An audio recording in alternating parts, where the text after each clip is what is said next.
તો સર્જરી કર્યા પછી ક્યારથી હું સર ચાલતો થઈશ, દોડતો થઈશ, ક્રિકેટ રમતો થઈશ, એટલે ક્યાં સુધી મારી એક્સરસાઇઝીસ ચાલશે, કેવી એક્સરસાઇઝીસ હશે અને શું એમાં મારે રિકવરી માટે કરવું પડશે?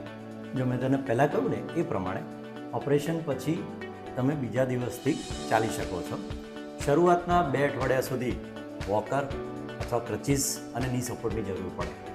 15 દિવસ 20 દિવસ પછી જો સ્ટ્રેન્થ સારી હોય ટીચરમાં તો બધા સપોર્ટ આપણે કાઢી નાખીએ છીએ.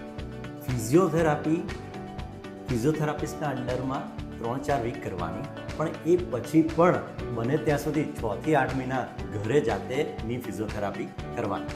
બીજી વાત રહી કે રૂટીન વર્ક ક્યારે શરૂ થાય. 15-20 દિવસમાં જ્યારે તમે છૂટા ચાલી શકો, તમારું બધું કામ તમે શરૂ કરી શકો. લગભગ 1.5-2 મહિને તમે બાઇક પણ ચલાવી શકો છો. પણ જો દોડવાનું એ 6 મહિના સુધી નહીં, કારણ કે ગ્રાફનું ઇન્કોર્પોરેશન થતાં એટલીસ્ટ 6 મહિના લાગે. એટલે 6 થી 8 મહિના પછી એવી કોઈ પણ એક્ટિવિટી જોઈ છે કે ડાન્સ છે, ક્રિકેટ છે કે દોડવાનું છે, એ બધું થઈ શકે છે. ઓકે, શું વાત છે સર, હું ખોટો ગભરાઈ રહ્યો હતો. મને હવે એવું લાગે છે તમારી વાતથી કે મારે આ વહેલા તકે કરાવી લેવી જોઈએ સર્જરી, જ્યાંથી મને ફ્યુચરમાં તકલીફ ના પડે. અને થેન્ક યુ સર, મને જે બીક હતી એ બીક હવે મને નથી લાગતું કે મને સર્જરીથી એવો ડર છે. એ જ અમારો મોટો છે ને, સાચું નિદાન, ઝડપી અને સાચી સારવાર.